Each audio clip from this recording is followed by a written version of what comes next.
Hi everyone. I looked at the list and there's some really cool people here, so welcome. I'm Jeff Krellenson. I'm publisher of Research Money, and I'm really happy to open this webinar in partnership with eCampus Ontario to make sure you're in the right place. It's called Charting the Innovation Ecosystem. And I won't spend any time now myself. I'll come back at the end to close and make a few announcements for you. But I want to turn it over to Robert Luke, the CEO of eCampus Ontario, to welcome everyone. Thank you very much, Jeff. I really appreciate the opportunity to be here today. Research Money is pretty much the platform of record when it comes to talking about all things concerning research and money. So you're quite appropriately named. The conference that you have, the annual conference, is one of the best events annually that really starts to unpack, what's working in the sector and what's not. And I think that's a great segue into what we're going to be talking about today. We've got an excellent panel set up for you. A huge props to Matt Pereira, our senior strategist for partnerships over here at eCampus Ontario, and I'll leave it to him in a second to introduce folks. But I'm here basically just to talk about, why this is important to you. And you probably already know this. You wouldn't be on this webinar if you didn't already think that innovation is the lifeblood of every economy. And if you've seen the promo copy for this, we're here to talk about something called the Ontario Collaborative Innovation Platform, or OCIP.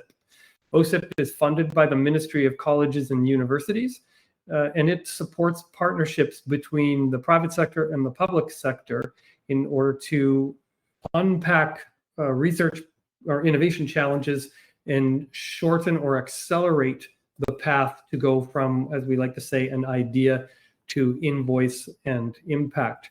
And it's not just companies that access OCIP. It is also anybody who has an innovation challenge. It could be an inventor in one of Ontario's world-leading universities. It could be somebody in a government who is looking for somebody to help solve a challenge. And in fact, we started OCIP by supporting the City of Toronto to address urgent COVID-19 challenges early on in the pandemic. So in a nutshell, it's a platform that performs matchmaking. It uses computational and AI logic in order to match the challenge to the expertise that exists in any one of the 53 members of eCampus Ontario. And eCampus Ontario is a publicly funded not-for-profit organization that represents the three pillars of publicly assisted post-secondary education here in Ontario.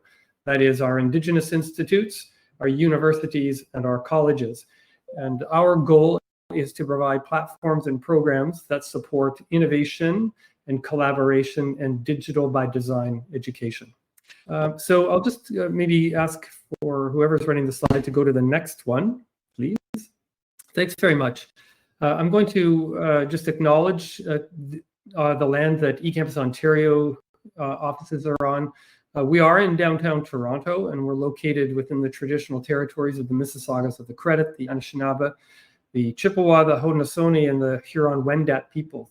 It's really important for us to acknowledge the traditional territories that we are on, especially as we work our way up to the National Day for Truth and Reconciliation. It's really important for us to acknowledge this because we are all treaty people in this country. We all have a legal and a moral obligation to ensure that we are working towards reconciliation and decolonization more broadly. There are 9 Indigenous institutes in Ontario that, as I said, form the one of the 3 legs of the post-secondary education stool here in the province, and they offer exceptional education and educational opportunities for their nations in ways that are tightly linked to the social, economic, and cultural outcomes of their nations, but also all of society. So if you don't know much about the Indigenous Institutes, I encourage you to take a look at them. You can come to our website, ecampusontario.ca, where you can find out more as well. the chat doesn't work for me, but otherwise, if it did, I would put in a link to native-land.ca, and you can go there and figure out what traditional territories you're on as well. So I'm going to turn this over to Matt Pereira, who, as I said, is the Senior Strategist for Partnerships here at eCampus Ontario. Matt is the chief navigator, if you will, of the constellation of collaboration that is the innovation ecosystem here in Ontario. And Matt, I'm going to leave it to you to introduce our most excellent panelists as well. Over to you. Amazing. Matt, Thank you so much. Matt, I'm going to jump in just quickly because I wanted to tell people that if they want to put questions in to use the Q&A, you can also use the chat to chat among one another. And I just want you to know that. And I'm going to leave and I'll come back at the end. Thanks, Matt. Sorry for the interruption.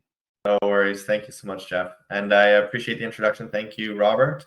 Very excited to be here today to talk about innovation, the innovation landscape, and collaboration, and how all of our wonderful panelists fit in and contribute to this amazing ecosystem that we all work in. So I will let each individual introduce themselves, and I think we'll start off here with Nancy. 3 years into a pandemic, and I almost forgot to take myself off mute. So my name is Nancy, and I am the business development advisor for MyTax that covers essentially all of Northern Ontario, but I also liaise with the City of Toronto, and I cover the Niagara region as well. So, you know, almost all of Ontario, but not Eastern. And MyTax is an independent not-for-profit. So we're a national not-for-profit that builds collaborative research and innovation projects between academia and industry with the goal of taking those incredible knowledge and expertise that exist inside of academia and helping to bring them out into the innovation landscape and out into the industry where they can really make a difference. And I don't know if anybody knows those lovely acronyms of HERD to BIRD, but we are trying to take those higher education research and development out into business research and development. That's basically who we are. Amazing.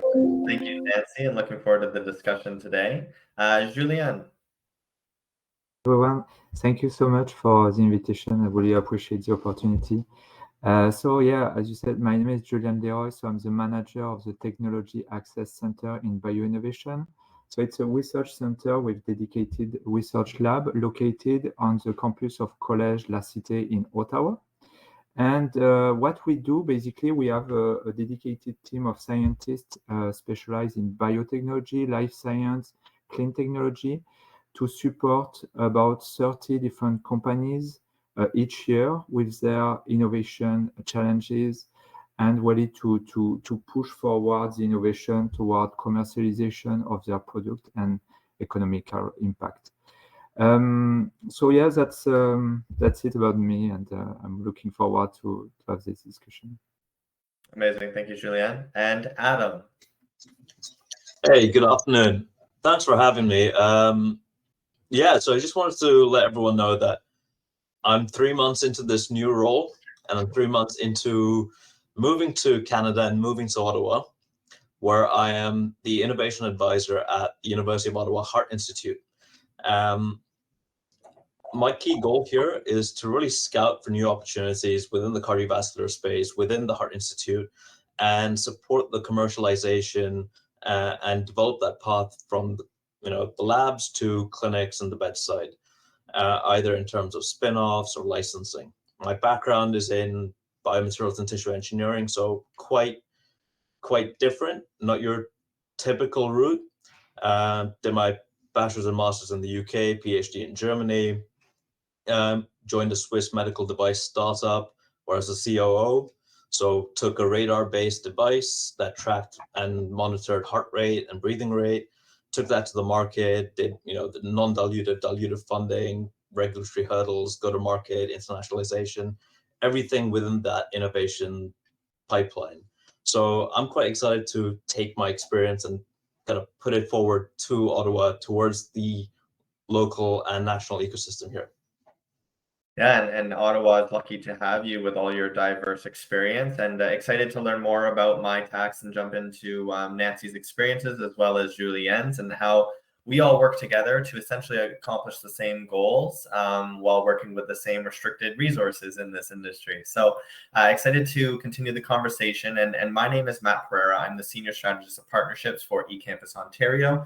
We have just recently launched the Ontario Collaborative Innovation Platform that Robert mentioned previously, which is a really exciting time for us to be able to join the world of academia and private sector to allow collaboration between businesses and the research capabilities and the facilities across this province, and also navigating to ensure that we're empowering individuals who might not necessarily know about research and development through our platform and our projects. The ability to bring this to underserviced groups and underrepresented groups, along with Indigenous businesses, is one of our main goals. And excited to elaborate on that a little bit more as we continue the conversation here today. Should you have any questions, just as Jeff mentioned, you can fire it in the chat and we will incorporate that into the conversation. But taking a look at our panel topics for today, we will be looking at the state of innovation collaboration in Ontario. We'll be looking at inclusive innovation and how to help further individuals' roads to enjoy and work in the innovation landscape. Talking about engaging with the next generation through innovation projects and getting them involved, incorporating it into their newly founded businesses. And then finally rounding up with the future of innovation in the ecosystem. This will be a very loose conversation-based panel. So what I'll do is stop sharing my screen now, and we'll come back to this a little later on.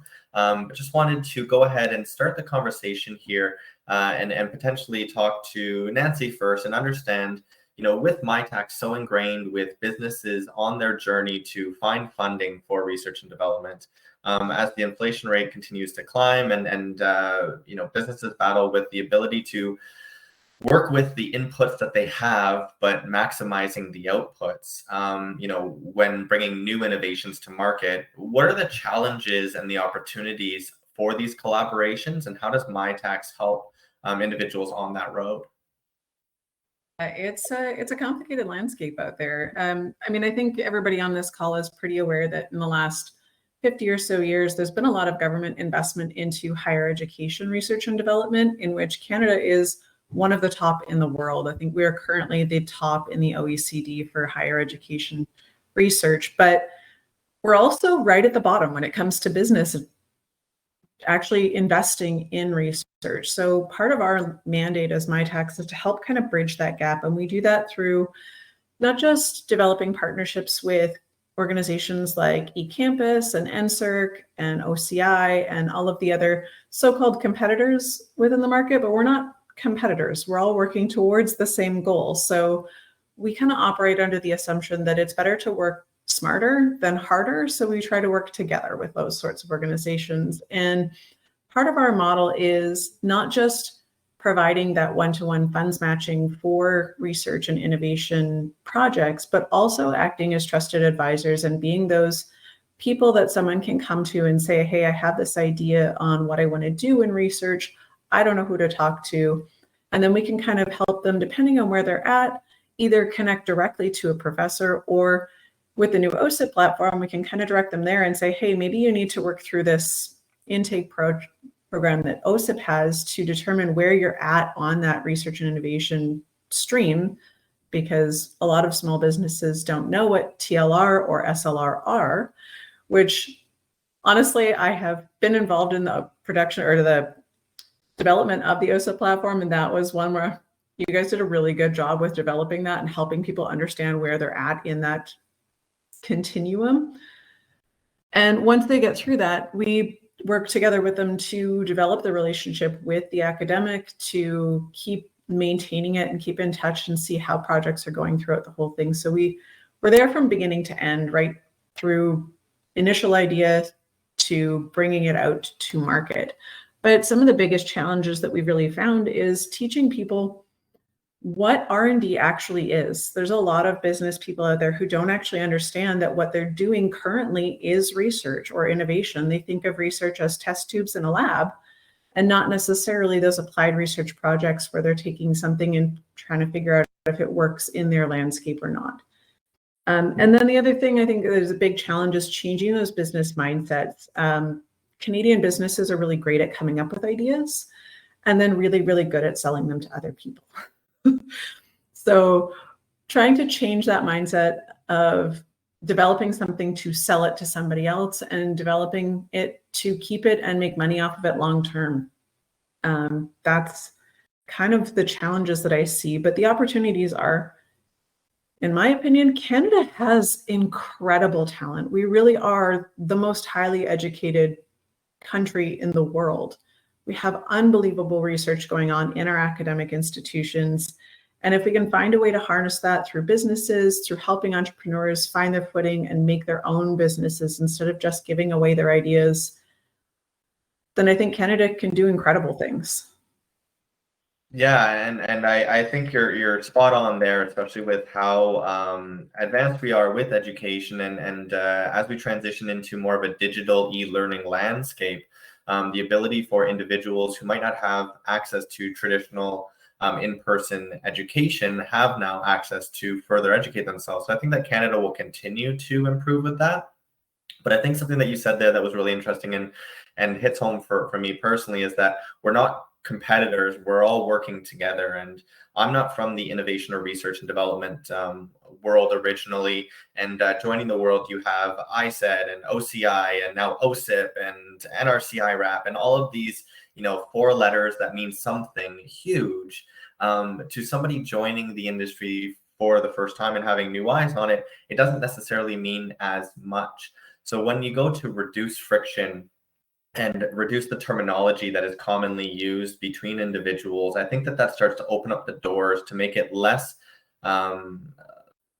uninviting for individuals to get involved, to know who's the players and how to access this. So I think reducing the friction, reducing barriers to innovation, which I think MyTax does tremendously, is something that's really, really important to engage with individuals, get them involved with research and development, and take their first steps down that road. Exactly. I mean, part of my job is helping to facilitate those collaborations, but if it's not within our wheelhouse, and this goes for any of the MyTax advisors, we're all more than willing to say, hey, this doesn't fit our programs, but let me introduce you to my friend over at ICED. Let me introduce you to my friend at an OHFC. They have the program that might be a better fit. And our goal is really to take that innovation and make it a reality, not necessarily just to drive our own sales. No, that's incredibly important. And I think that brings us to, a point that I want to explore with Julienne here is the ability to collaborate, especially as a post-secondary institution that really starts to contribute to the successes of your professors, your students, and making sure that these partnerships are long-lasting and they're not just one-off connections. Can you talk about La Cité's role in this collaboration efforts? The successes that you've seen from there, and how it's really impacted the way that you start to build these relationships outside of the 4 walls of La Cité, with either other post-secondary institutions or businesses and government agencies who typically will operate in the innovation landscape. Yeah, thank you. Yeah. So at La Cité, in our research center, we are very flexible in terms of collaboration with the industry. So our main mandate is really to collaborate with the industry. We are not doing research on our own or basic research. We are doing applied research that have potentially concrete impact on the economic landscape in Canada. And that's why we work mainly with SMEs and Canadian SMEs.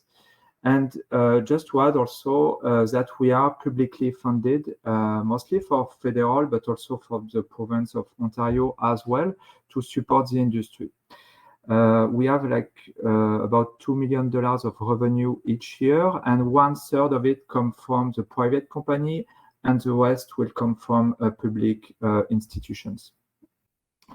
And as I mentioned, we are very flexible in terms of collaboration as long as we see kind of potential benefit for the society. So there's some companies that are going to be on site with us to rent some lab space and bring their own employees on site and collaborate with our employees to advance their technology. But there is also some companies in BC or across Canada, elsewhere, that they haven't seen our lab whatsoever, but they have like some idea, and they collaborate just online, virtually, with our team to push the technology forward.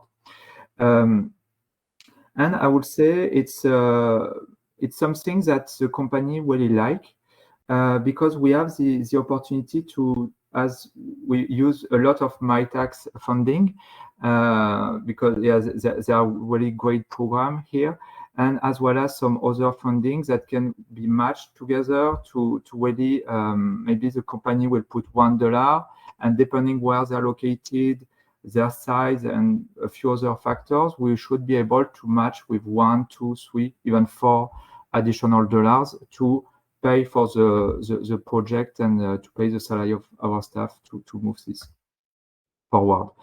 And for most of the projects that we are taking care, we like to involve students as well. It's part of our mandate as well to train the next generation of scientists. I think that will be the next topic. We will investigate a bit that deeper, but it's very important as well to involve the students here, because the companies the partner are growing, and they are always interested in hiring new people. And these students can be really a great fit for their company once they graduate, and that once they are available on the market, job market. Yeah, I think the ability to also include, you know, the network that you gain from joining L'Acité and working with real life businesses is such a empowering point to, you know, the education that you actually get there. Yeah, definitely. Yeah, it brings all pieces together, the expert, but also the next generation. So it's really it's kind of a hub that a company can come and really have just one idea, and they don't have the technology or the equipment to do that, or the expertise. We can really take over and bring that in the next stage. And also one thing, it's not only us as Collège L'Acité, but it's when you work with colleges for your research project, we are not taking any IP, intellectual properties, resulting from a collaboration with us. And that's kind of everything, the same model for every colleges across Canada when in terms of research project. So that's also one important piece that companies like to hear. So if I come back to your question about maybe some success and some collaborative success that we have and we had, I would say we are very much at the later stage of the technology. So we are here ready to push a bit, just one step further, the technology to make it commercially sound, so economical viable, and to be ready to commercialize it. So we are part, for example, of a consortium with 3 other universities. There's McMaster, University of Toronto, and Guelph, as part of a Genome Canada grant that we recently received about $6 million of revenue to really push the cultivated meat market. So cultivated meat, it's basically some meat that you can produce in bioreactors.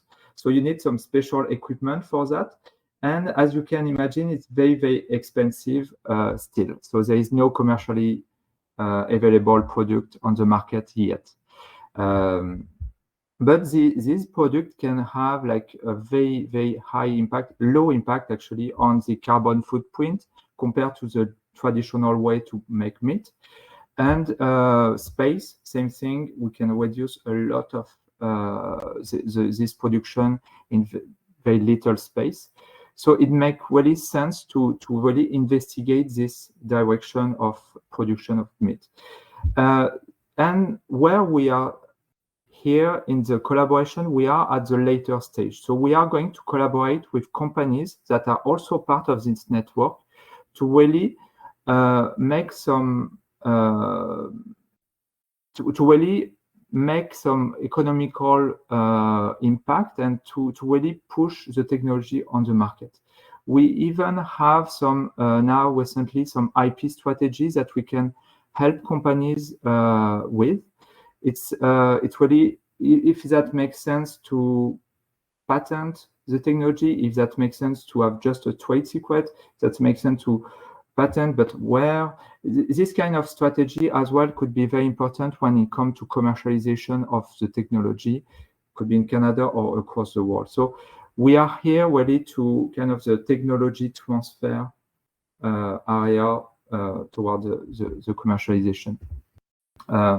But we are going also to keep doing what we do in terms of the core business and doing research.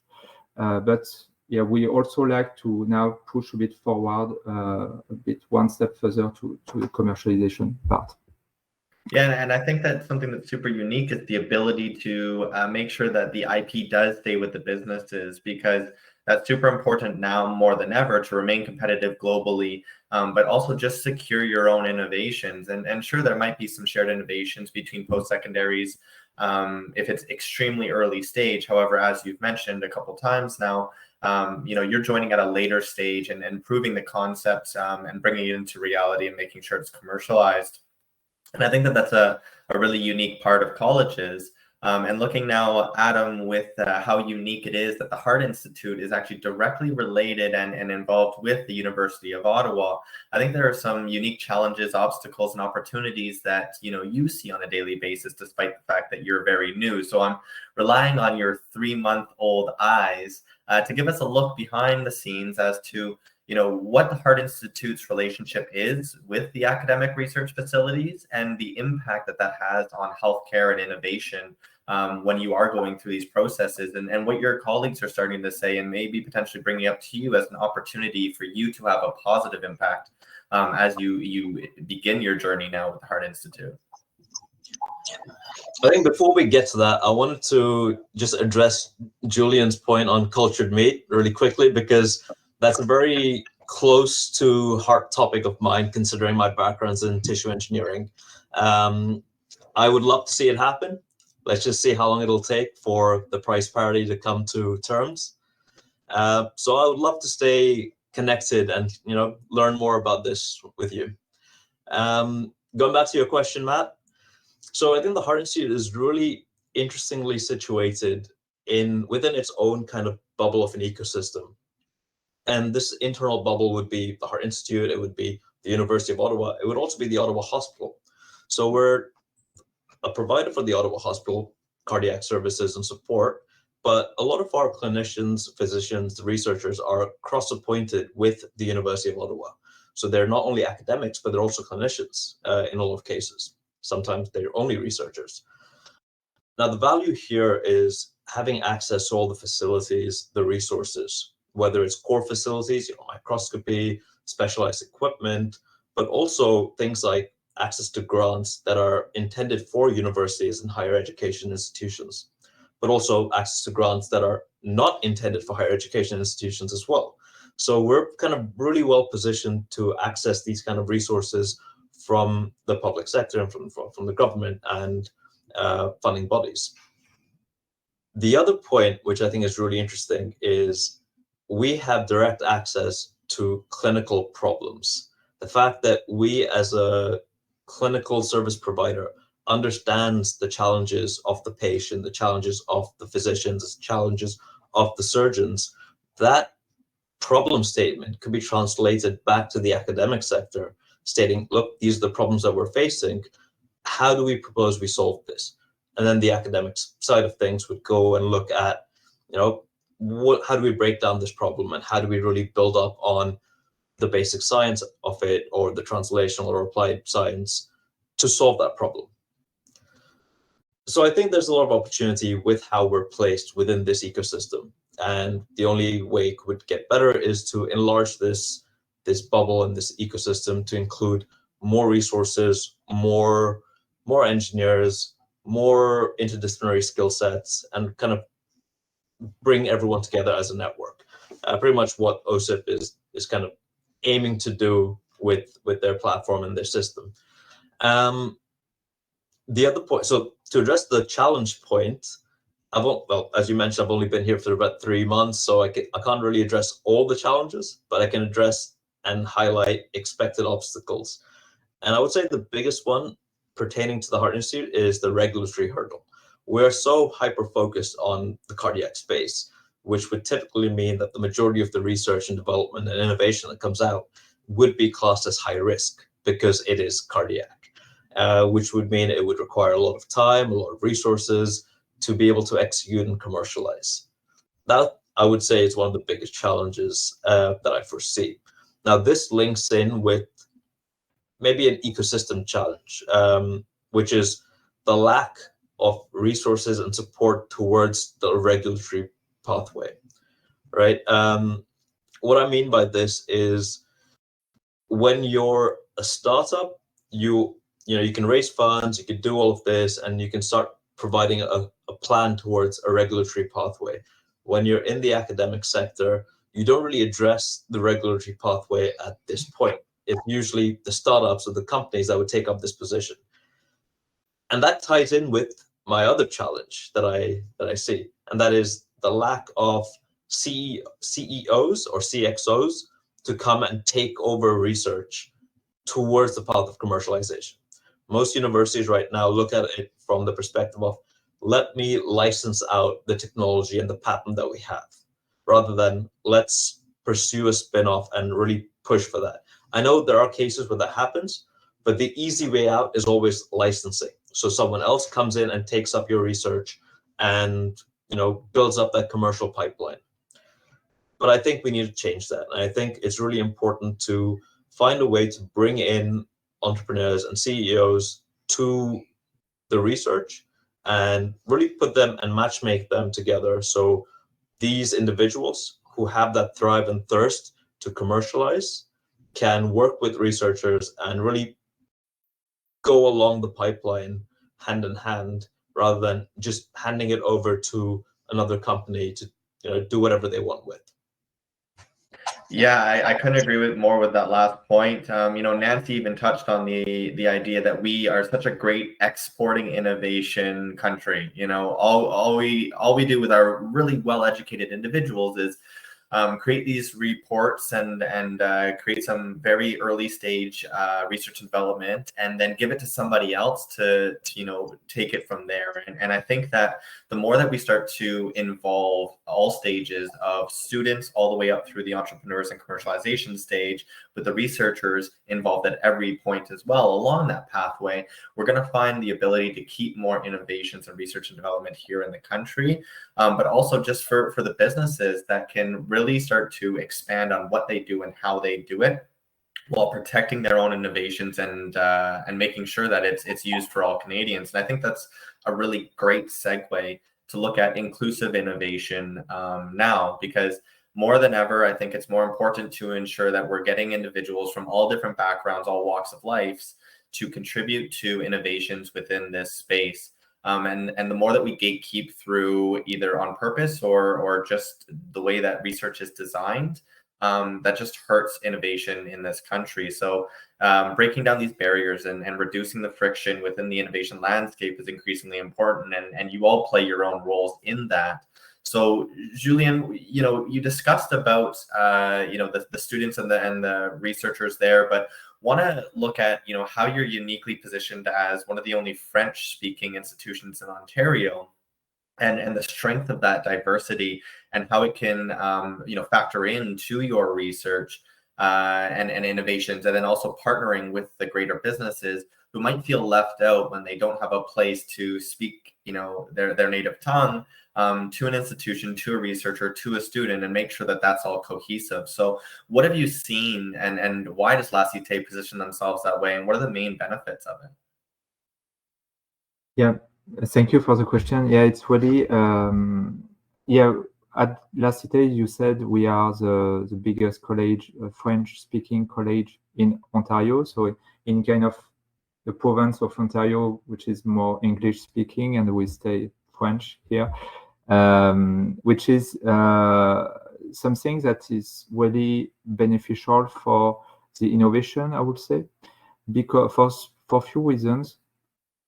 The main one is because in the lab, actually, we are speaking in French internally, I would say, when we speak with some other department of La Cité, so everything will be in French. But in the lab, most of our clients and the industrial partners, they are English speaker, meaning that we need also to jump into English time to time, and it's very much a bilingual environment, at least for the research part, which is really great for mind and to stay sharp, at least to stay sharp. I think it's a really good opportunities for many people, and I know a lot of people working in the labs, they are really enjoying that English-French balance. But also, since we are a French-speaking college, we are also bringing a lot of intention with international students. So we have a lot of international students coming to the college to study, and resulting in our lab to have we have about 10 students at all time working on our project. And I would say, I don't have like precise statistics about that, but we have about 50% of them that are international students. So as are non-Canadian students. And that's really something that is very beneficial because they come with kind of a totally different mindset. They come from Africa, they come from Europe, they come from across the world with a different mindset, different background. And that is very beneficial for a project to bring this kind of new mindset and give really some project really a big boost, because normally we won't have thought about a strategy, and these individuals they saw back in their country just a specific tool, very simple, or I don't know, very complex, but they can bring their technology into the project and ready to collaborate this way. So it happened a lot, especially for the agriculture related research, and ready to see some crop back, for example, in Europe or in Africa, they have specific crops that cannot grow in Canada, but they have specific tools to help them with that. And they can just simply adapt the tool to save some time and save some money to some crops in Canada. So it's I would say it's not only like the French language that is important, it's also the background that people bring with them into the table that is very, very beneficial for the innovation. That's really neat, and to know that you have 50% international students is amazing, because you're right, they do bring their own experiences and backgrounds and thoughts and ways of education, and I think that that's only going to help. With the multiculturalism in Canada, it's such a strength and identity of ours that I believe that it really does factor into when we start to get into creative ways to think and solve problems. It's only a strength and not a negative. And I think, Adam, you might be able to speak to this a little bit more as somebody who's very, very new to Canada. I guess we can look at like, what does Canada do well and what can it do better? And how does inclusivity influence outcomes, based on your experience with different countries and seeing potentially, Indigenous efforts at research and development in the different countries that you were previously in? So having lived in 8 countries now, my biggest takeaway is adversity and diversity really drives innovation and collaboration. And the biggest inhibition to this is stability. So what I mean by adversity is it can be a whole range of things. Anything, the primary function is the necessity for change, right? For people that have any form of challenge, there's that need for change. And for immigrants and expats, it's usually they have this desire for change, whether it's economic, safety, health and well-being. So there's that drive towards wanting change, wanting to innovate, wanting to develop something for themselves, for their community, for the general well-being. I would say Canada is doing great in terms of this. I mean, you mentioned yourself, it's such a huge melting pot that you have, all this diversity, you have all of this cross-cultural collaboration, which I think is one of the biggest USPs of Canada. And it can only grow from here, right? The only other point and challenge there would be, can we bring in US levels of funding to support that kind of innovation? But that's a whole different topic. But on a tangent though, you did bring up Indigenous groups, and I wanted to mention that prior to my time here in Canada, I was in Costa Rica, and there was so much focus on the Indigenous communities there. There was a lot of government support, but there wasn't government support on pushing out the innovation. There was a lot of bureaucracy in terms of protecting it, that they didn't really have access to the elements of the research and technology behind the innovation, and no one really understood and studied it well enough. And just to give you one as a storyline from my experience there, I saw crazy innovation there. I saw crazy Indigenous knowledge, from someone cracking open a wild mushroom to extract compounds for pain relief, just while hiking, or using specific plants or the underside of the leaves of the plants to repel venomous snakes, right? That innovation and that technology and knowledge could be harnessed to support so many different things. But we as a community don't really have access to that knowledge very well, or at least in Costa Rica we did. I feel that we need to be able to access that knowledge, not only to benefit society from it, but also to be able to preserve that knowledge and preserve the ability for them to continue to innovate. And I think that's really important. And I think Canada is doing well, and I think we can grow with the mindset that the country and the community has. Yeah, I completely agree, and I think that a lot of programs that could be in place, from all levels of government and business, and also our funding partners, really help push that along and make sure that we're not leaving anyone behind. And I think, Nancy, you can speak to this. Is the programs that you might have at MyTax, is there anyone specifically or a few that really promote inclusivity and diversity through collaborations? And especially when specifically looking at underrepresented groups in Ontario and beyond.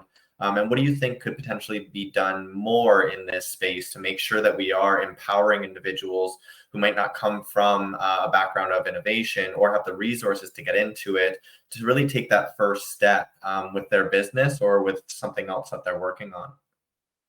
Yeah, this is one of those topics that kind of hits really close to home for me. So I come from a blended family where half of my family is Indigenous and half is not. So it is sort of something that's personal. So one of the nice things with working for MyTax is that this is something that we're really trying to put into action. So this year we released our Inclusive Innovation Action Plan, which covers from 2023 to 2026. And it includes some really tangible, well laid out ideas on how to incorporate more inclusivity into our programs in general. So we also currently and have offered for the last several years an Indigenous Pathways program, which looks to increase opportunities not only for Indigenous students, but also for Indigenous owned businesses and not-for-profit. So we do an increased leveraging option because we fully recognize that opportunities for those organizations have been reduced, and trying to incentivize non-Indigenous owned businesses to actually take a chance and engage with those Indigenous students, because they're incredibly brilliant. They have points of view that are just not existent in other areas. They understand some of the challenges that maybe somebody who grew up in a city couldn't possibly conceive of. Like just in Ontario alone, somebody who owns a business in Toronto that is working on app development may not grasp that the technology they're developing could potentially save lives in Northern Ontario, where there just isn't certain services. Like there's 3 or 4 different stroke centers for a region the size of France. You have to have technologies to help you get through some of those challenges that just don't exist in larger centers. Somebody from those regions or from one of those smaller communities that doesn't have access to those big centers knows what that's like, knows what the challenges are, and can help to bring in that information. And that's part of what we're trying to encourage with that Indigenous Pathways program. And we also work with IBET, which is Indigenous Black engineering technology. Sorry, I forgot engineering is a word there for a second. And we do a collaboration with them to help promote postdocs in the engineering technologies that are Black or Indigenous. We've worked with our funding partners at the federal and provincial level to ensure that our funding is accessible to international students, which is something that can be pretty unique among the funding agencies. So as long as a student is registered at a Canadian academic institution that's one of our partners, it doesn't matter where they're from, we can help to fund them. Along with that too, we also can work cross-provincially. So because we have MyTex advisors in all of the different provinces, one thing that we do, so when we're communicating with La Cité, for example, the MyTex advisor that's communicating with them is speaking French. We try to make it so that we are speaking to people in the language that they speak, because that's part of respecting people's culture.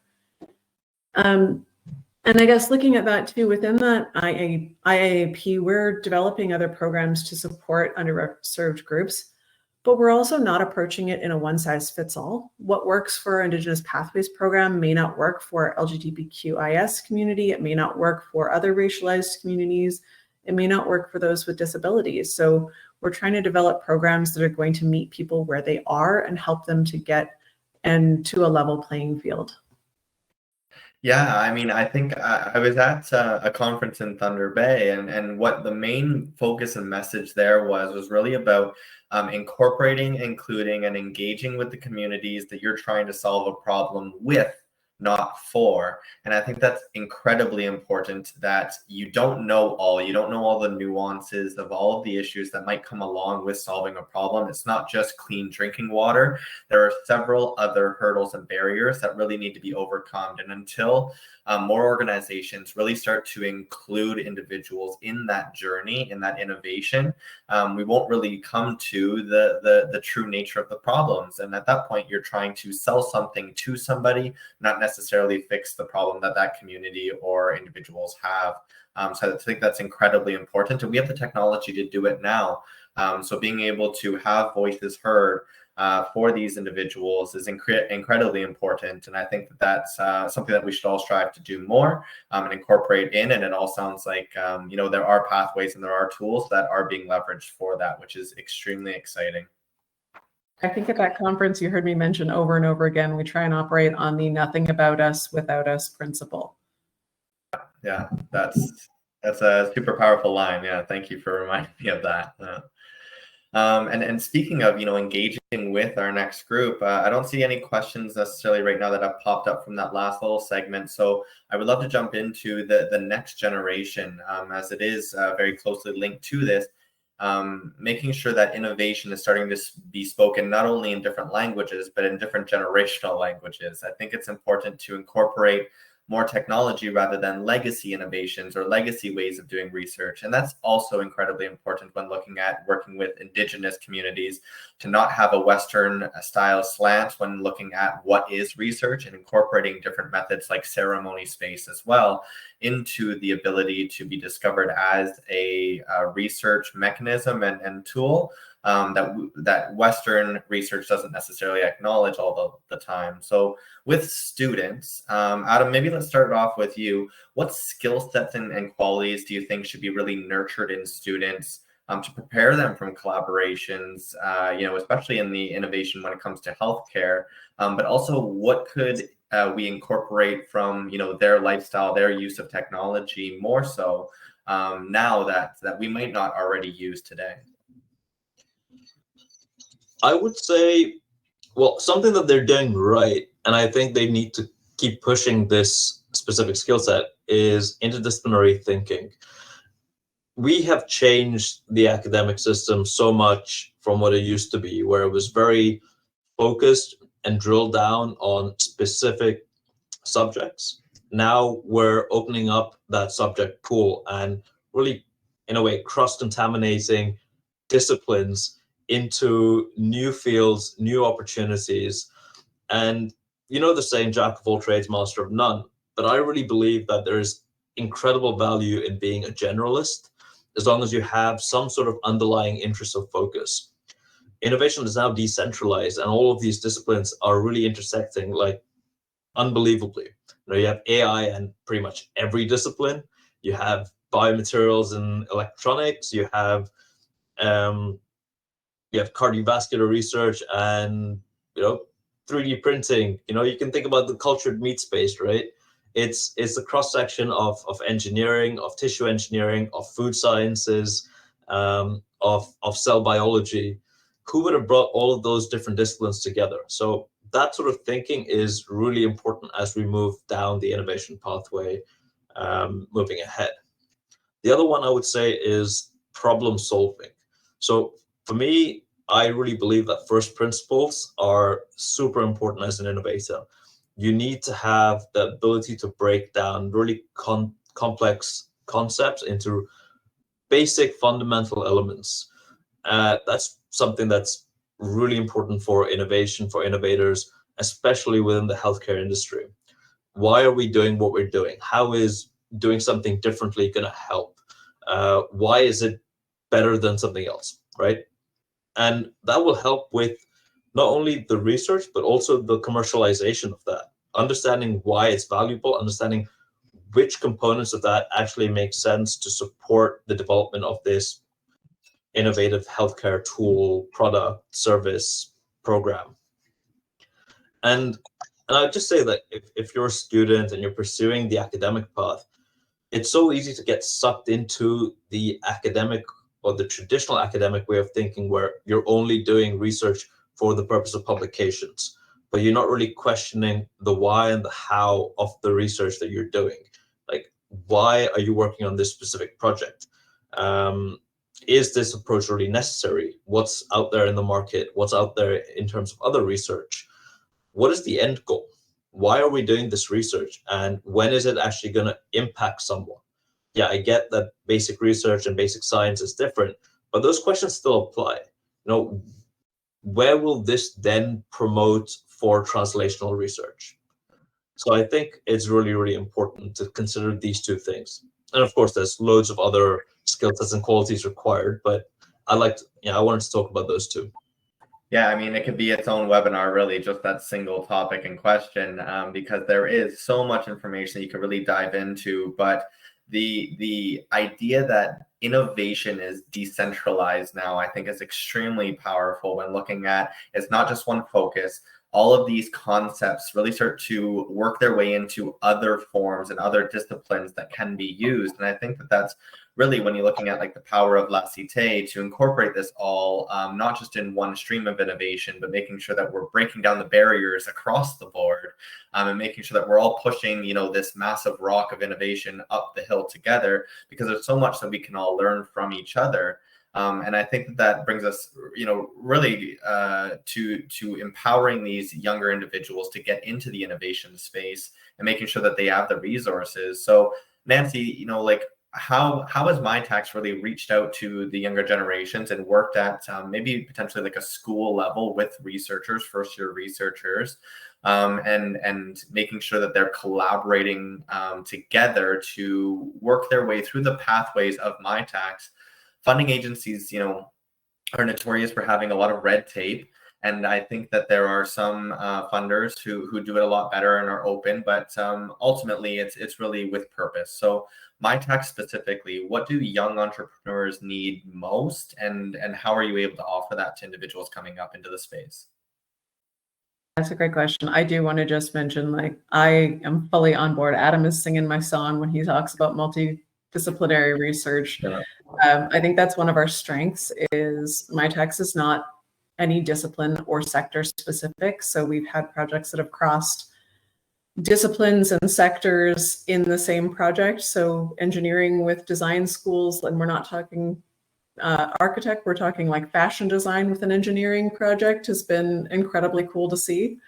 But when it comes to entrepreneurs, we've taken an approach to recognizing that by empowering young Canadian entrepreneurs to actually invest in their own company is one of the best ways to get them to actually push forward their project idea and get their innovation out into the market. So one of our programs is actually designed specifically around entrepreneurs. So they still need to have a professor on board who's going to hold a research account and kind of keep them accountable and direct how they go through, because these are young researchers. They're still learning how to do research.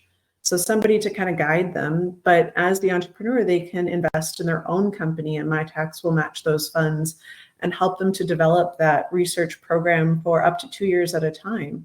And so they can take their project to an incubator housed at a university or college, or in some cases accelerators, but usually the incubators. And they can work with the incubator to learn business school or business ideas and how to move their business along. And they can work with their professors and researchers at their academic institution to move their innovations through, while being supported with additional funds from MyTax. And then when they get to the end of it, we have our innovation program that allows them to take a little bit more of that development side. And that's often where we see them partnering with colleges like La Cité to take it that last step from, developing an idea to developing a prototype and actually getting it out into market. And because we are multidisciplinary, they can work with more than one professor. So if they're developing a piece of, say, heart technology with somebody at the Heart Institute, they can then work with somebody in the business department when it comes to the end to develop a business plan and actually figure out how to set themselves up for success. Yeah, and I think, something that you're hitting on there is the fact that it's not necessarily just on MyTax. There are so many players that we're relying on in this space to ensure that if we don't have the answer ourselves, to be able to give it to one of our partners who are in the space that can help that individual succeed. Because I think that that's the most important, is that when you have these young entrepreneurs facing burnout, and they might even be going through school while working a part-time job and working on something on their own, on their side, the ability to not just leave them in the dark because we don't have the answer for them is extremely important. And you mentioned like skin in the game to invest in their own company, whether it be sweat equity or actually putting some money in. I know that OCIP really found that when there were individuals who were coming into the system with these innovation challenges that we would match to a post-secondary institution, if that individual wasn't paying for the scoping at the very, very start, they were extremely less likely to move on to a full-scale research project. However, if there was some sort of financial contribution from that individual to pay for the scoping, to pay for the time and materials of the researcher, 50% of them went on to a full-scale completion of a project. So the ability to have that realization that there is gravity to your own innovation is extremely important. And having these individuals really put some time, effort, and money into it, albeit resources are extremely tight. So having MyTax and having these public resources from post-secondary institutions really go a long way. And I think that that's a really great segue into looking at students and looking at the students in research and development. At La Cité, they have such an approach where students are getting firsthand experiences with professors, with businesses. And what's the power and gravity of that, Julian, when these students are engaging with real life businesses in these active research and development projects? And how does that practical application go towards the success of their schooling? Yeah, it's a great plus for them to be part of a concrete research project. Definitely, it makes a huge difference when they go to the job market. Actually, at La Cité, we have when a student comes to us to be hired as an intern for working with us, there are a number of steps that the student need to follow. First, of course, that's a kind of mandatory training, because we have some dedicated lab space that are some of them could be require quite a lot of safety training and these kind of things. But shortly after that, they are most of them are located to kind of having kind of doing a bit of everything, but not on a single project, because we don't want to push them. We are dealing with undergrad students still, so our students are coming from the bachelor degree from La Cité in biotechnology. That's a 4-year program, and we hire students roughly at the first or second years. And we like to have them here to really start to have like an overview of what we are doing here. We are going to include them into scientific meeting, weekly meetings for them to have an idea of the ongoing project, these kind of things, and they will help people here and there with their project, but not really on one single project. That's probably the second year. When they come back to us, they are going to be allocated for a specific project, because now they are a bit more kind of aware of what we do, I would say. And now they can really work on a project, have some weekly meeting with the client to give them some updates. So they will be in touch directly on the day-to-day basis with our staff, but also with the company staff. And really, that's a game changer for them, because they can communicate their research. Some clients will be fully aware of the scientific terms and terminology, but some not at all. And you need really to make them understand what you are doing in the lab, and that could be quite challenging for students, especially students that are very focused on what they do, the experiment, but when it comes to explain to lay people what they do, it could be quite challenging, and that's one thing. Multidisciplinary, same thing. Yeah, it's really very, very important. We have students going, for example, to Carleton University right now, because Carleton universities have some specific facilities that La Cité does not, and expertise, same thing. So there's students that going back and forth this way, and it's because of the platform, OCIP platform. So I'm really, it's really a great platform to find the right expert for a specific project. And of course, the last stage, it's really the students that are going to train other students. Same thing, really to get kind of the circle. And that's also a good opportunity for them to train and to kind of supervise some new students. And most of them, I would say 90% of them, they hire by the partner, the industrial partner, once they graduate. The left, the 10% remaining, they go on master and PhD, more kind of regular pathway, but school path. But most of them, they are, the companies want them, definitely. So that's so that's really a great plus for them to be part of a research project. And Yeah, and I think the ability to give the students the ability to choose whether they want to get into the workforce at that point and potentially join the company that they were working with while at school, or to continue their education is extremely valuable, because some people are just ready at different stages, and people will return back to post-secondary institutions after they get a couple of years of experience. And there's no wrong path. So the ability to do that, I think, is extremely important. So we've looked at inclusivity. We've looked at the future generation and engaging with them. Now on a greater scale, the future of the innovation ecosystem. We all have our part to play with our own individual goals, but I think we're all contributing to this continually morphing and changing industry. And the ability to have a say in where we go from here, I think, is extremely important and very unique and cool. So Nancy, the relationship between academic institutions and businesses, how do you see that evolving with the relationships that you see pass through MyTax? Where are we going in the next couple of years here over the next decade? So it's been a pretty interesting journey with that. From what I've noticed in the last little while, and it's not just because there's been more political will towards it, but in general, I've seen businesses starting to become more involved with academic institutions in general. So 15, 20 years ago, you know, people kind of waited for somebody to graduate and then hired them, whereas now those businesses, because the market is so competitive to get highly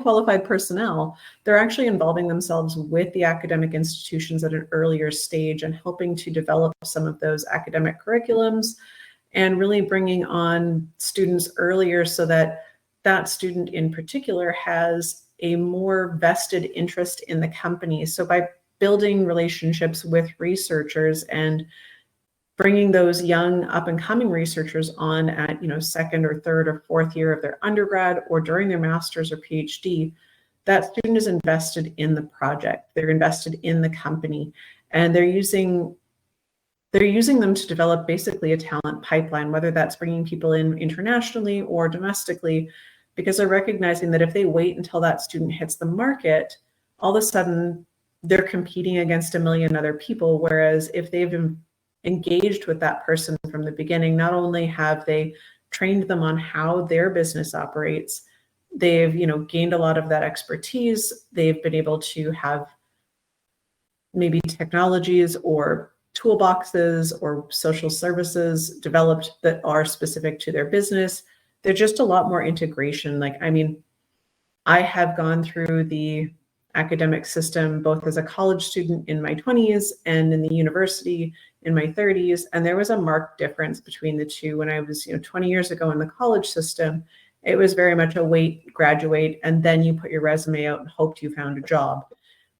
Coming out of my master's at the end of my 30s, it was like jobs were waiting. People were desperately trying to get people because there has been that big exodus of baby boomers leaving the job market. It's just become more competitive. So businesses have had to pivot and change. But I think also with that comes a reduction in actual workforce. So they're being forced to innovate in new ways that they hadn't been before, and bringing on those academic partnerships is a way to help drive those innovations.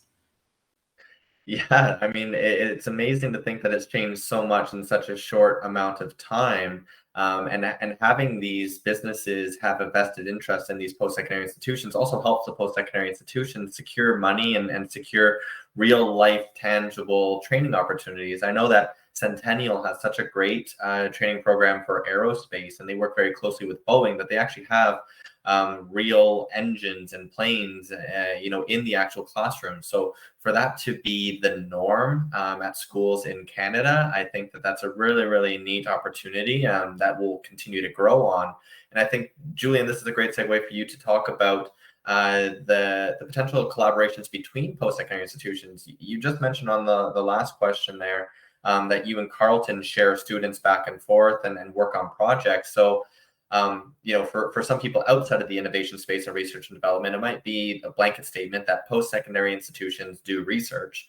But the fact that you focus on such late stage innovations, whereas Carleton focuses on more early stage innovations, what's that relationship like between, you know, La Cité and Carleton?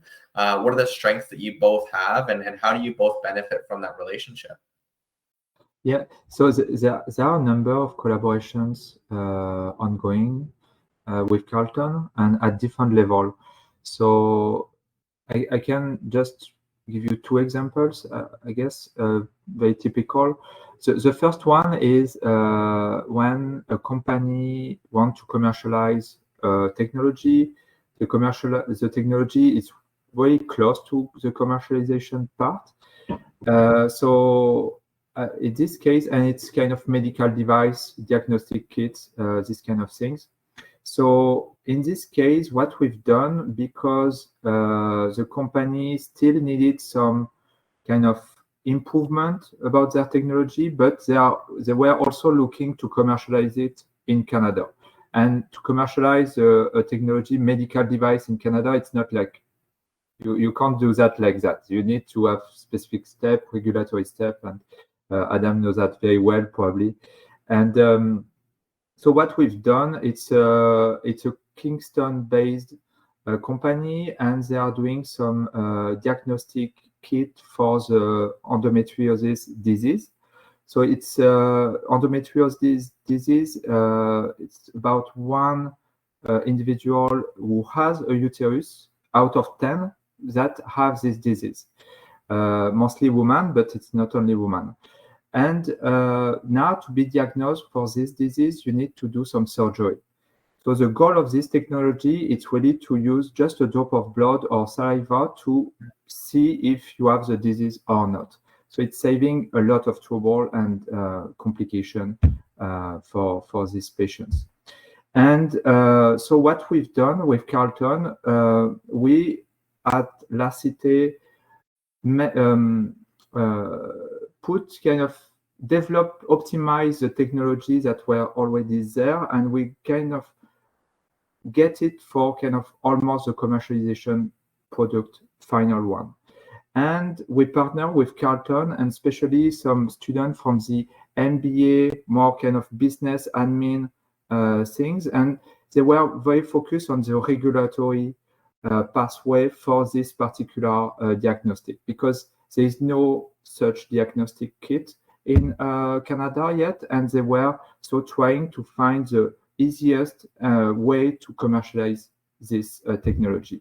So we partner together, and now hopefully it's the kit will be commercialized maybe not soon, but maybe in a year or two, hopefully. Soon in medical terms, right?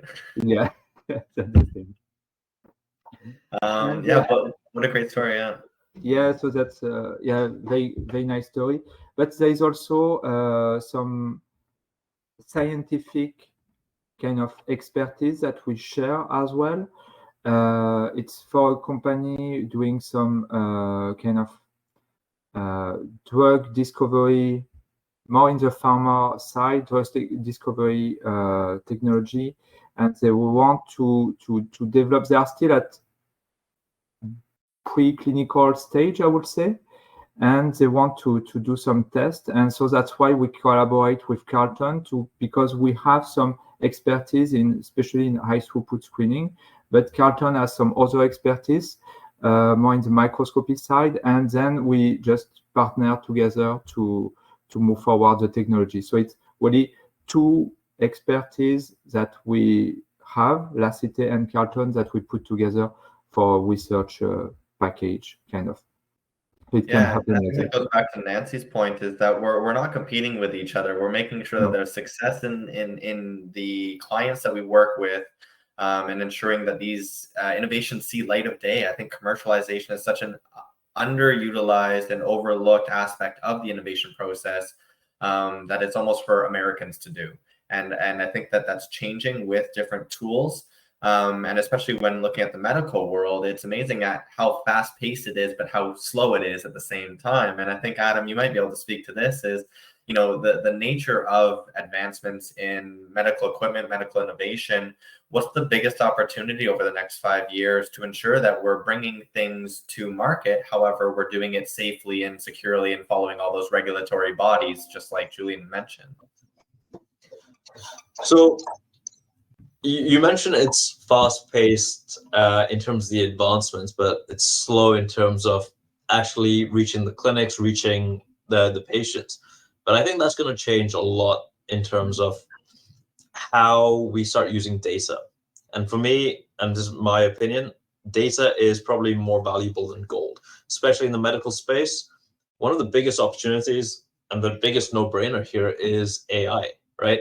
And I do have my concern over it being a buzzword. It's a love-hate relationship, honestly, because AI is not just Siri, Alexa, or ChatGPT, right? It's not just a natural language processing capability.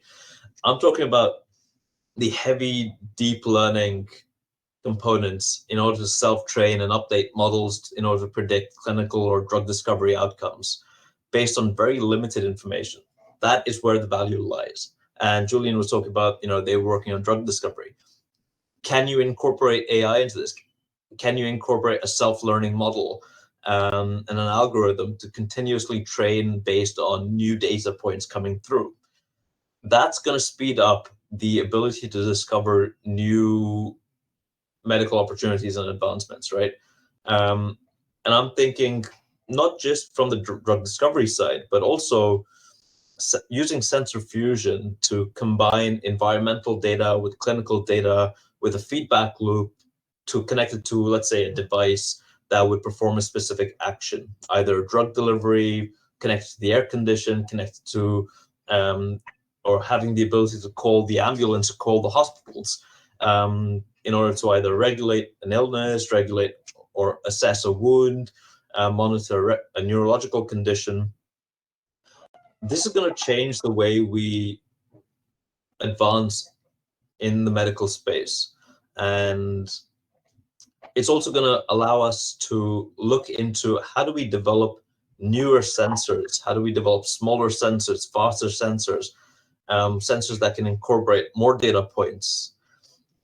And I think that's one of my biggest, let's say, R&D opportunities over the next 5 years. The other one is using this for the drug discovery aspect, particularly for the purpose of the 3 Rs, which is a framework of replacement, reduction, and refinement when it comes to animal experimentation.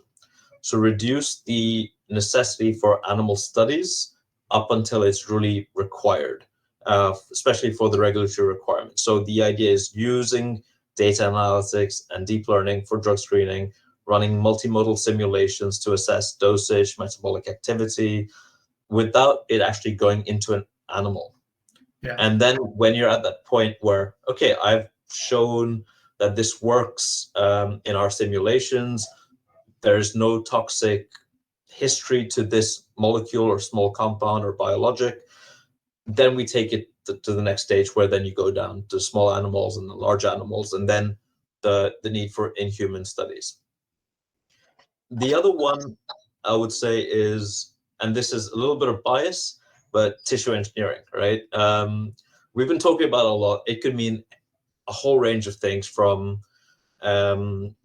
medication that would support wound healing and acceleration of tissue development, to 3D bioprinting, which I think is a fascinating topic. And that is essentially printing personalized implants or personalized scaffolds that can go into the body to either sit there forever, or it could be resorbed and replaced by someone's own tissue. An example of this is, and has been done quite a lot before, is bone tissue engineering. So it's printing bone segments and kind of small components that would fit into the site of the defect within someone's body, whether it's a fracture or it's cancerous, and they have to remove that section. They would create and print this customized implant using the patient's own cells, using a material that supports that cell, and then they feed it back into the body, which allows for the autologous or the patient's cells to grow into that structure and accelerate tissue growth and, in essence, wound healing. The biggest challenges with both of them is the regulatory front.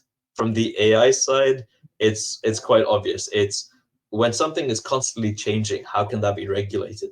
How can there be a clear definition of what that function of the algorithm or the software or the model, what is it meant to be?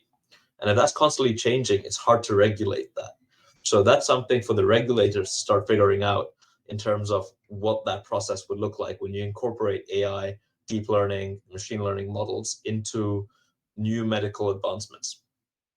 And the same thing goes with the tissue engineering, not from the AI side, but from using personalized medicine, because it's not been tested with that individual cell group or cell type or that patient's cell group, right? It's been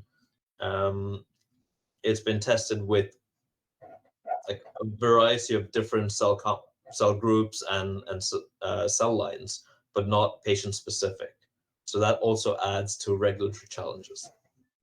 Yeah, and I think innovation, it doesn't necessarily happen in just a lab. I think that we need to focus on individuals who also want to innovate policy.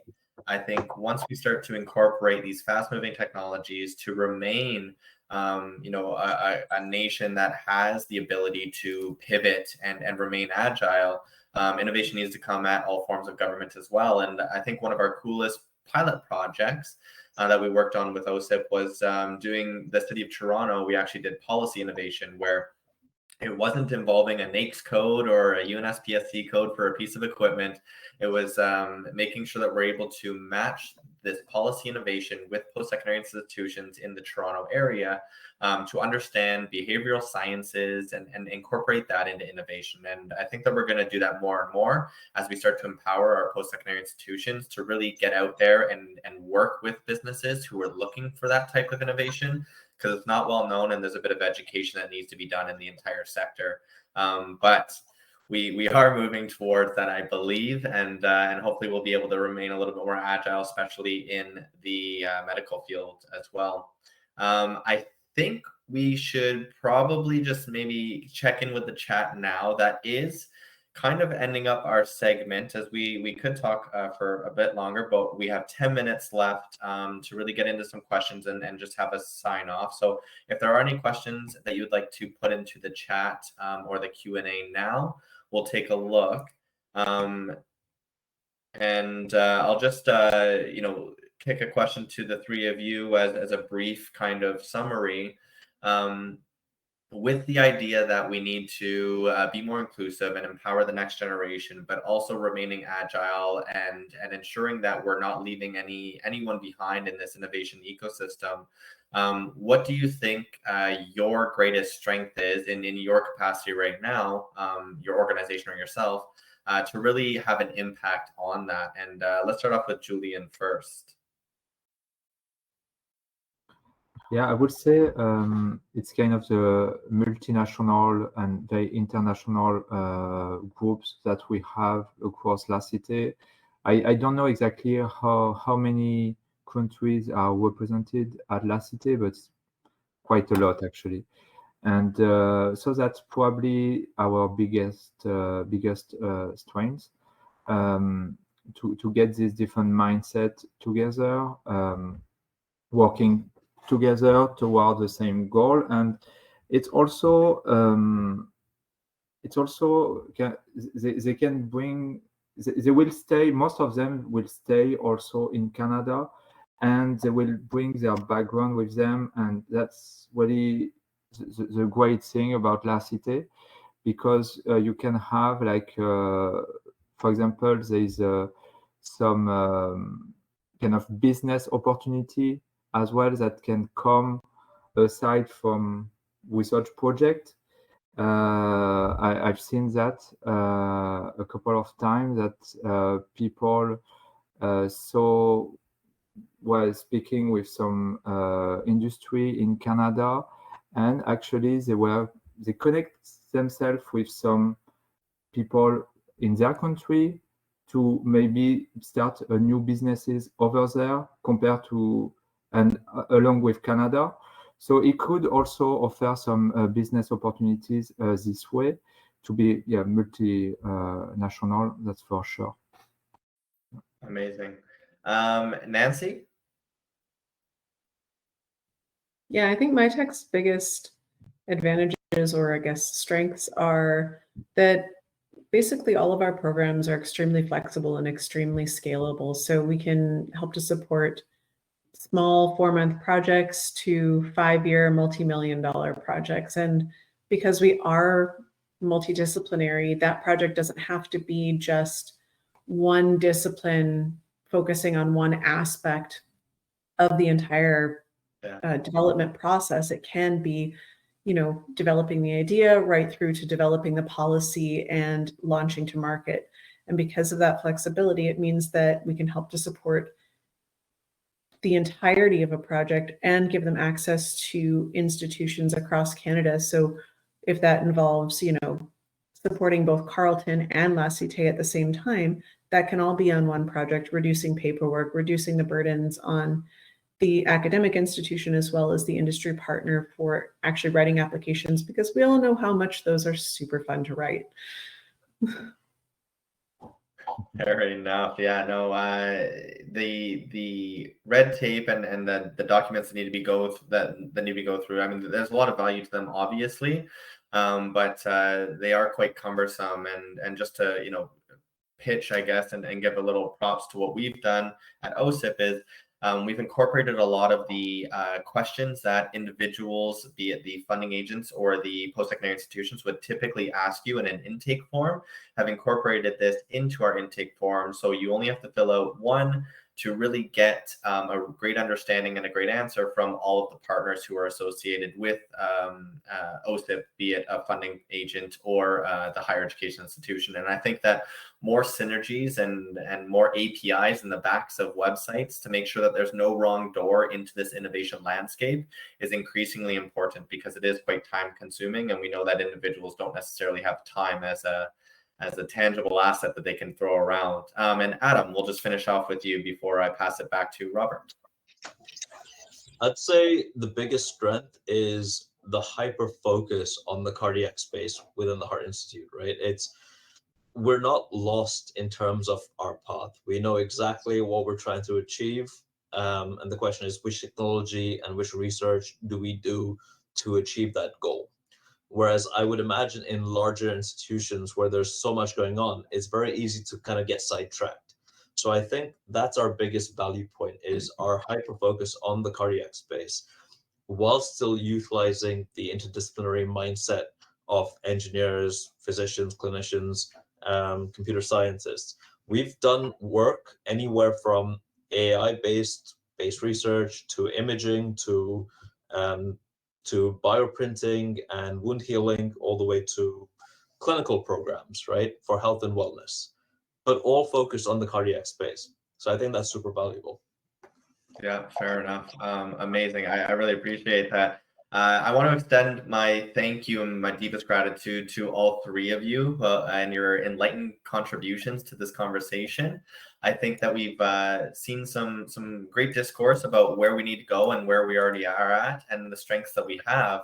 And your diverse perspectives, really give some fresh insights into the different aspects of the innovation landscape.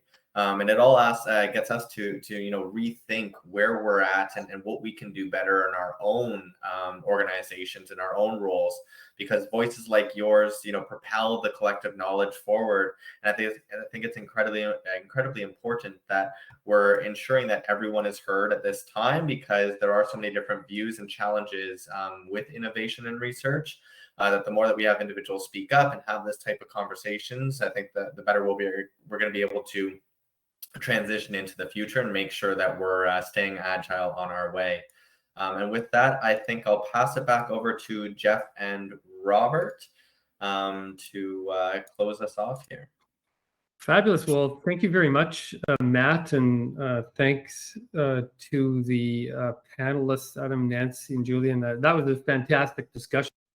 Anything that starts with herd and bird and TRLs and SRLs and makes its way through the alphabet soup of funding partners, talks about IP protection, the importance of inclusive innovation. I mean, this was a really, really fantastic conversation. I'll just pull out a couple of highlights for me. Matt, I'm going to start with you. No wrong door into the innovation ecosystem or the innovation landscape. That's really important. We've come a long way as a country, certainly since I've been working in this space for over 20 years now, and we're leaving the kind of the inside out perspective, where I'm thinking of the world from where I am and looking out, and adopting the outside in perspective, which is how can we address the challenges that are coming to us through this this collaborative or this multidisciplinary collaborative problem-solving approach. I really think that that is something I heard all of you talk about, and is something worth emphasizing. It's worth saying that there's many doors into the ecosystem: the MITACs, the NSERCs, the OCIs of the world. The Canada Foundation for Innovation runs a system called Navigator, which is in many respects, it's 10 years old this year. It's provided the template for how to do this matchmaking, even before matchmaking was a thing. If you have a chance to, I would check them out as well. They're fantastic partners with us. Really love the bit about international students as well. That's all over the news right now, of course, in the higher education space. But the idea that international students are coming in to work on these projects and getting socialized into the idea of what it means to be an innovator in the Canadian business context. Just absolutely outstanding conversation. So thank you so much, everybody. Matt, thanks for doing an excellent job of bringing the conversation together. And Jeff, back to you. Thanks, Robert, and thanks, Matt, and Julien, and Nancy, and Adim. Fantastic conversation. One of the things that really struck me, innovation really is about creating value for someone, a customer, a community, a hospital, or an institution. And research is, discovering and exploring, but innovation is really about creating value. And that's why the international theme is good, because these international students coming from Africa or whatever, or from Costa Rica, who in Toronto or Edmonton or Vancouver would come across a leaf where the underside could help a medical situation. And they have experiences and problems like water problems or health problems that we don't have. And they come and here's a problem. And then suddenly the power of the research can come in to solve that problem that we would have never thought about. And the same thing with the interdisciplinary theme that came out so strongly. When you're solving a particular problem, it's not just an engineer or an AI person, computer science person, or a biologist or an anthropologist, or even a humanities writer who can communicate well. To solve a problem, you have to bring in a diverse team. So your theme of inclusivity in innovation is so spot on. And also the hyper-focus that Adim focused on. I mean, in the cardiac space, you're trying to solve a problem, how to keep hearts healthy. So when you focus on a problem, you bring all the interdisciplinary skills and knowledge and to the problem. And that's why thinking about innovation is so powerful, as opposed to, we call ourselves research money. It's really about research money for innovation, for solving problems, for making life better. And so I want to thank you so much, because you really so well, with specific examples, describe how your institutions are working together to solve problems for communities and individuals and the world, in fact. So I just want to tell you that the 23rd Annual Research Money Conference will be on the 24th and 25th of April in Ottawa. We haven't put it out publicly yet. We're still working on it. But the theme is reverse engineering the future. How do we want the country to look like in 15 years? And how do we reverse engineer back to get there from here and now? And so stay tuned for more information on that. If you want to get involved, we're using design thinking to develop the program. We're going to have design thinking in the program, very innovative, and very inclusive, and very engaging. So anyone who wants to get involved, just get in touch with us. So again, eCampus Ontario, Robert, Matt, and our panelists, thanks so much. Thanks to all of you who listened. A recording will be available. You'll hear about it when the software tells us it's ready, and it will be available to all of you. So thank you very much. Thanks for the opportunity, Jeff. Okay. Take care, everyone.